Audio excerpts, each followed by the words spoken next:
The 1517 to Paris is directed by Clint Eastwood and it stars Spencer Stone, Alek Skarlatos, and Anthony Sadler, the three real-life heroes who prevented an unspeakable tragedy from happening aboard their train from Amsterdam to Paris in August 2015. The film takes a look at their lives from when they first met as kids to all the way into their adulthood, from enlisting in the military and then going throughout Europe on vacation until they board the fateful train. This film caught the attention of most when Eastwood very infamously cast the real-life heroes on the roles in the film, and that caught a lot of people's eyes in a very negative way. I'm here to tell you the acting is not this movie's biggest problem, and it's not as bad as you expect. Yes, these guys are not real actors. They have never been in a movie before.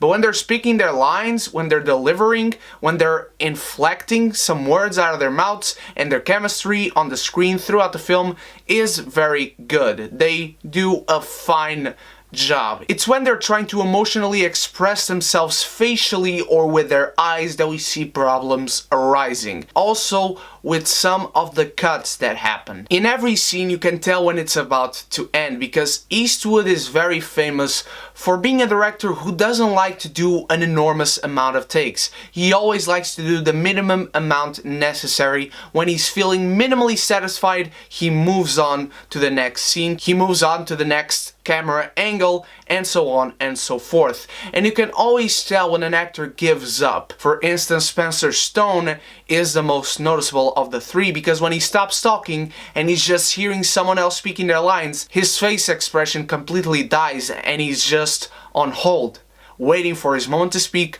or for someone behind the camera to say cut. The film all around is well shot, it's well edited, and the biggest problem, as I said, is not the acting, but it's an unbelievably boring and dull script that takes so long to get where it's going. We all know the film is leading up to that fateful accident on that day on the train. We all know these characters are going to end up there. We all know this is where the movie is building towards. And when that moment comes, it is very well executed. Everything that happens on screen is very well done. There is tension there, it's exhilarating, everything feels genuine. Their actions, their words to each other, what they say to each other, what they say to other people on the train, how Eastwood cuts each shot to another, it's absolutely well done. In that moment, the film earns its value. But up until then, we just see these characters going on their trip where nothing seems meaningful.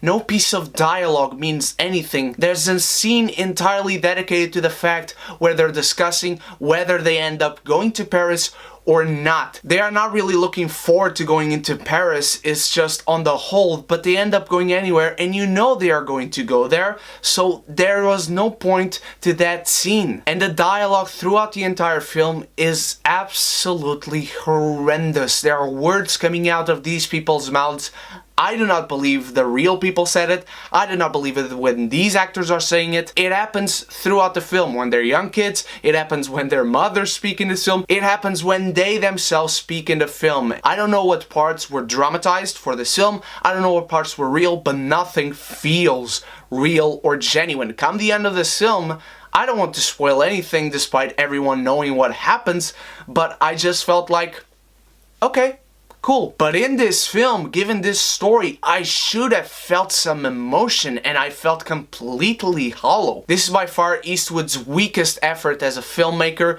These three heroes deserve better and they are not what holds this movie down the most, but you cannot expect much from them. The script is absolutely dull and needed so much more work. It's one of the most boring films I have seen lately, and I unfortunately have to say that the 1517 to Paris just made me feel like Clark Gable.